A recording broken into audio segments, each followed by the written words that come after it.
It's the motherfucking player haters. Oh, yeah. Player haters.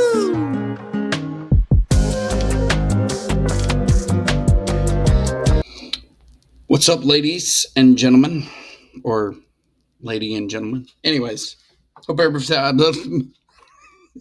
What was that? Hope everybody is having a good week. So this camera feels like it zoomed in on me or something. Happy Memorial Day, everybody. Thank you to those out there that, paid the ultimate sacrifice for us to be able to play fantasy baseball and do all the things that we want to do on this day.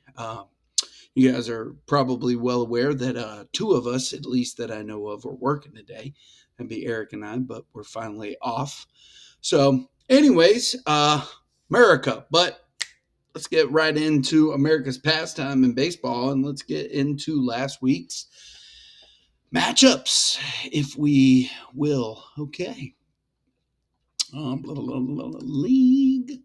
Let's go there and then go to week 8. Week 8, we're almost into the double digits. Last week was pretty big for some teams, but we will look at the fact that even though there were some big matchups that were had and the scores, some of them were huge, we are in no way, shape, or form at a realization of who our top 6 are. Again, we'll talk about that in a little bit. Let's talk about myself and Sean's matchup last week. I'm driving home yesterday from a birthday party that we had for Shane. Eric calls me to rub it in his face about how bad he's going to beat my ass this week and asked me the score. I looked down at my phone thinking that it was still 8-3, and Luke Weaver was fucking up royally, and it was 6-4. Thankfully, Luke Weaver was able to get his head out of his ass and figure it out. Now, apparently there was an adjustment that was just made, because yesterday the score for the ERA was 2.43 and Sean had a 2.66. Now, what does he have, a Sunday night baseball? I don't think so. I don't think he has a Sunday night baseball pitcher yesterday, because it was the Mets. Sorry about that loud noise. The Mets and the Dodgers, right? So, yeah, he doesn't have a relief pitcher. So, I don't know how it went up that way. There must have been a stat correction. But thankfully, the stat correction still went in my favor. Luke Weaver got a save plus hold. But how about this, man? What a wonderful day to have Ryan Helsley and Orion Kirkering, and they both get wins on the same day, therefore tying the wins. For the most part, this was a pretty good pitching week for both him and I, but I had to do it with almost double the amount of innings that he pitched. I had 70.1, he had 44, and I was able to keep it under 2.45. So that was good, but he had it at 2.66. He did lose Michael King earlier on later in the week, so there's that. But for the most part, pretty good pitching week, and now I'll have a terrible pitching week. Welcome back, Ronald Acuna. Wanted to talk briefly about him. Nice to see first pitch Gonzo, and then the next day another home run, but that Braves offense just is a joke. And look at that. Julio Rodriguez just decided to wake up this past week, making things very interesting. And I couldn't muster a stolen base to save my life. You guys can probably hear the poor lady, Ray Ray, back in the background, just coughing her lungs up. Poor thing. The poor deer. Sick as the dog. But anyways, I was able to get the win 8-3 over Sean. Shane took down Ray, the aforementioned Ray. Ray has what we like to call a problem, and that problem is paying attention. And more notably, paying attention to her fantasy baseball roster on the weeks that it really counts, because Nathan Eovaldi Man, did he have a great week on her bench. 6 innings, 6 strikeouts, a 1.50 ERA, and a 1.00 whip. Now, I'm no mathematician, but I'm pretty sure that that might have done some good for her in the ERA and whip department and maybe made things a little bit closer. Now, he didn't get her a win, and he didn't get her, or he did get her a quality start, but he didn't win that game. But again, you leave your damn strikeouts and ERA and shit, you end up like just making life a lot simpler for those. But 8 quality starts for Shane, a 2.20 ERA and a 1.04 whip. So yeah, good week for Shane. And again, he had 65 innings pitched. He had 49. Kind of close a little bit in some of the batting categories like stolen bases and runs, but not in RBIs, and home runs were just not there. He had a big week from Rafael Devers. And Christian Yelich showed a little bit of signs of life. Moving on down, he won that matchup 9-2. This was the biggest matchup of the week, in my opinion, even though at the time Josh was not in the top 6. But however, Walker was second place and he got an 11-1 lopsided score. Now, granted, Walker's going to say, hey, these were close categories. And they were. 1 run, 1 home run, 1 stolen base. Not really close in the average in OBP. I mean, kind of, but at the end of the week, 0.04 D, which it's very close. 0.039 to be exact. But that OBP was not really that close. But hey, Josh had a great week of pitching. 89 strikeouts, 5 wins, 7 quality starts to that immaculate pitching staff that is Walker's. I was looking at it today. Garrett Crochet, another pitching, 11 strikeouts, doesn't get a win. Got quality start, but just didn't get the W.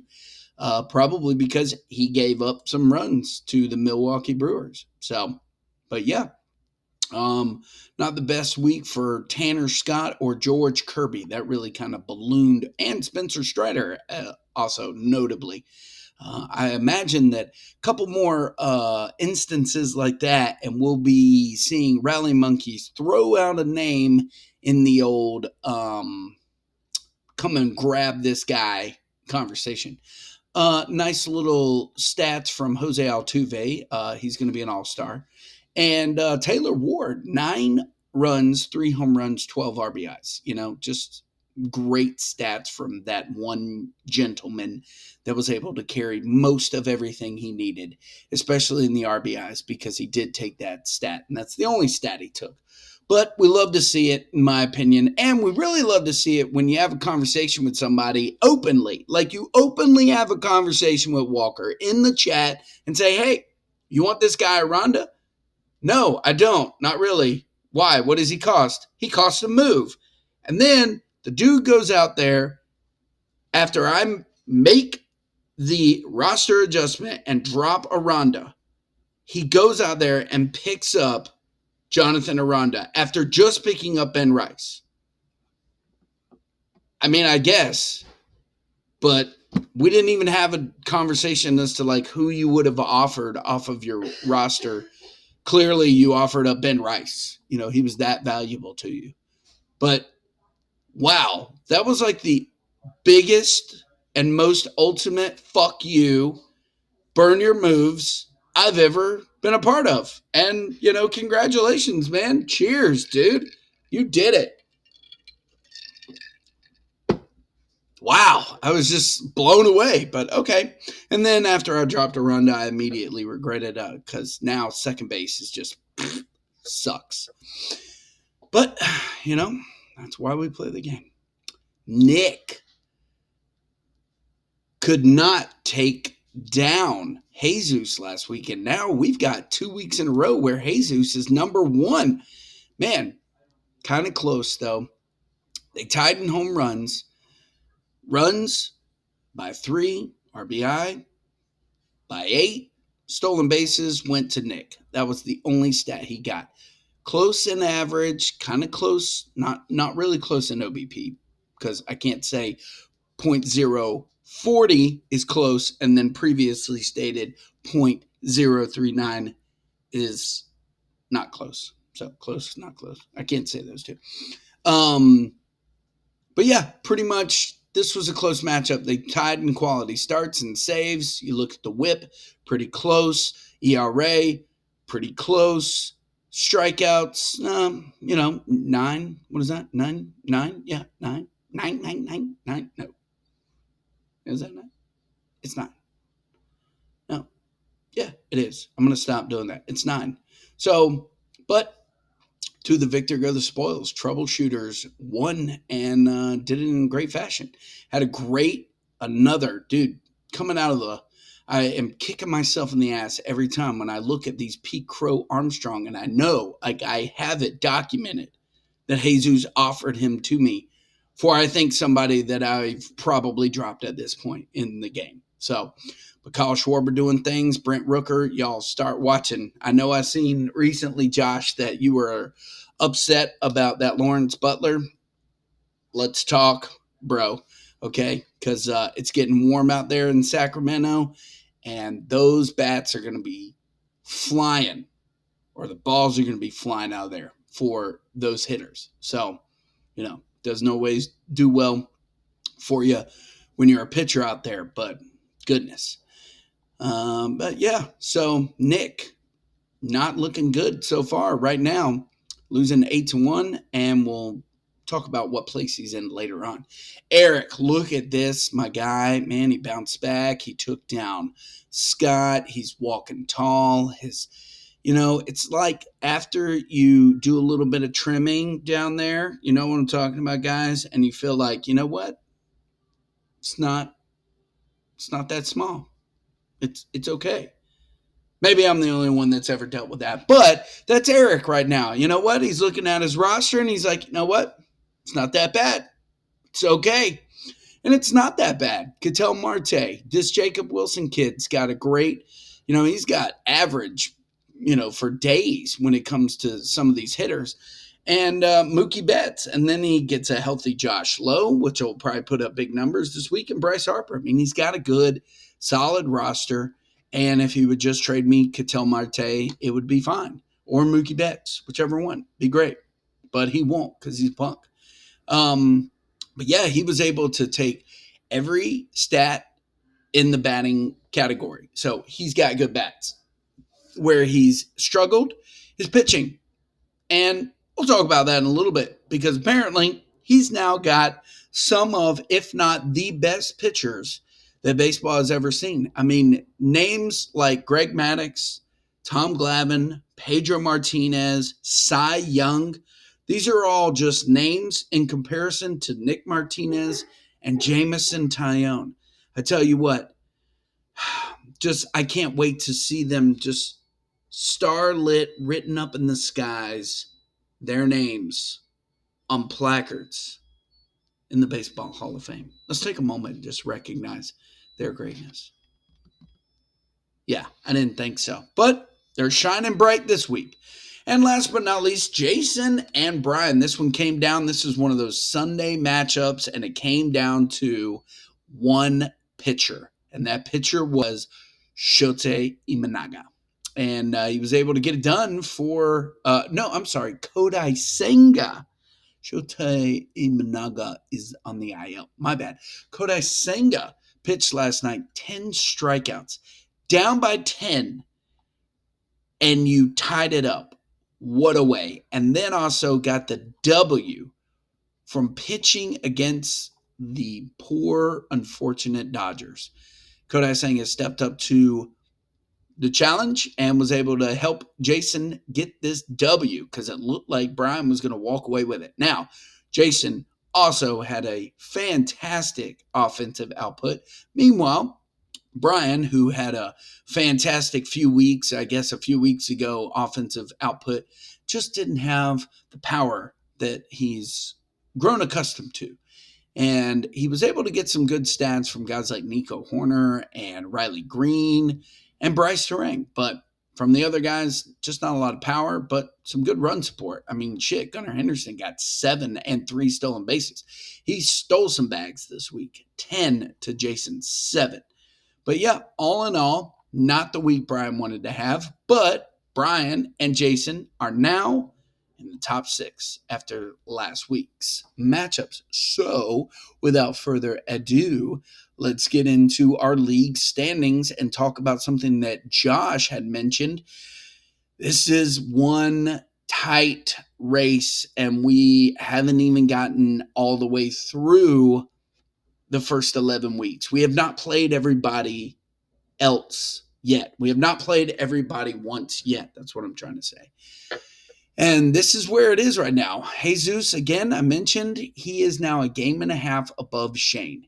He is 2.5 games above myself, and he's 6.5 games above Josh, and a half a game, or excuse me, 7 games above Brian, and 8 games above Scott and Jason. So we have a tie at 6. And then this is how close the rest of the league is. Just 1 game back from 6th place is Nick. A game and a half is Walker. Now, only 4.5 games back is Ray. And then 5 games back from her is Scott. And Eric now is 1 game back from Scott. So he's 21 games back for a few good weeks, and he might be able to really break into that 500 mark, which, like I said, 8 of us, 8 teams are 500 or better. That's how crazy this season is right now. That's how crucial. I mean, we are seeing it week to week how number 1 spot is never safe, but the top 6 are not safe. And it's very crucial. The moves that you make, the people that you play, the everything, it's all pivotal. So, yeah, I don't know what I'm trying to say, how I'm trying to finish that. But so we had some early games start today, some afternoon games, getting the holiday started off right with some baseball. So we're already kind of halfway through the games already, but we start off week 9, and this is what it looks like. Myself will play Eric. Shane will play Brian. Bench warmers, Josh, will play Jason. That's going to be a good matchup. And Nick plays Scott. Those two are tied right now for that 7th place spot. Sean plays Ray, and leading the way right now, hoping that he bounces back in a big way, is Walker against Jesus. This is going to be an interesting matchup for sure. Can Walker dethrone Jesus this week? We shall see. We do have 2 top 6 matchups being played right now. Shane against Brian and Josh against Jason. I think these are going to be great matchups. I would expect that myself and Eric will have great banter because we've already started that off this week. And hell, I've got the platform of this podcast and have continued it. So, yeah. So, fuck him and his pitching. He's already, I think, now got 2 wins. And they're from, again, the best pitchers in baseball by far. Like, there's never been a better pitcher. I guess Nick Martinez didn't get the win, or they haven't. It just went final and they still haven't been able to calculate it yet. I don't know. We'll see. But again, Jameson Taillon, ace pitcher. And by the way, you're welcome, because I'm the one that mentioned it to you. So I'll do it in a minute, but I am owed. I owe the league Shohei Ohtani GIF, and who now has gone 1 for 2. So, anyways. That's all I really got. Wanted to try to keep this one short, sweet, and to the point. Happy Memorial Day, everybody, again. And happy birthday again to Shane, turning the big 5-0. And yeah, that's all I really got.